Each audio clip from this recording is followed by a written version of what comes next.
Top యూనివర్సిటీలలో BTech చేద్దాం అనుకుంటున్నారా? అతి తక్కువ ఫీజ్, స్కాలర్షిప్ తో ఎడ్యుకేషన్ ఫినిష్ చేయాలనుందా? అయితే వి సోర్స్ వారి ఎడ్యుకేషన్ ఫేర్ కి అటెండ్ అవ్వండి. స్టూడెంట్స్ మీ ఇంజనీరింగ్ లో computer science, artificial intelligence, machine learning, data science, cyber security లాంటి ఫ్యూచరిస్టిక్ కోర్సెస్ ఏదైనా సరే చేయాలనుకుంటే జూన్ 29న సండే రోజు టీ హబ్ లో గ్రాండ్ లెవెల్ లో జరుగుతున్న వి సోర్స్ ఎడ్యుకేషన్ ఫేర్ చాలా హెల్ప్ అవుతుంది. ఇండియాలోని నాక్ A++ అక్రిడేషన్ పొందిన టాప్ యూనివర్సిటీల నుంచి ప్రతినిధులు వస్తున్నారు. అతి తక్కువ ఫీజుతో స్కాలర్షిప్ పొందే గొప్ప అవకాశం. మీకు కావలసిన ప్రతి ఇన్ఫర్మేషన్ ని, బోలెడని ఆప్షన్స్ ని మీ ముందుంచుతారు. ప్రతి విషయాన్ని డైరెక్ట్ గా తెలుసుకోవచ్చు.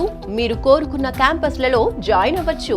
జూన్ 29న సండే రోజు టీ హబ్ లో గ్రాండ్ లెవెల్ లో జరగబోయే ఎడ్యుకేషన్ ఫేర్ లో ఎడ్యుకేషన్ లోన్ మేళా కూడా జరగబోతోంది. ఎలాంటి ష్యూరిటీ, ఎలాంటి ప్రాపర్టీ అష్యూరెన్స్ లేకుండానే ఎడ్యుకేషనల్ లోన్స్ అందించేందుకు nationalised banks and NBFCs, foreign banks మీకోసం సిద్ధంగా ఉండబోతున్నాయి. సో డియర్ స్టూడెంట్స్, ఇంజనీరింగ్ చేయాలి అనుకునే ప్రతి ఒక్కరూ వి సోర్స్ వారి ఎడ్యుకేషన్ ఫేర్ కి అటెండ్ అవ్వండి. బెస్ట్ క్యాంపస్ ని సెలెక్ట్ చేసుకోండి. మీ లైఫ్ ని నెక్స్ట్ హైట్స్ కి తీసుకెళ్ళండి. వి సోర్స్ వారి ఎడ్యుకేషన్ ఫేర్ కోసం ఈ కింది నంబర్ కి కాల్ చేయండి. V Source education fair, one stop solution for your future.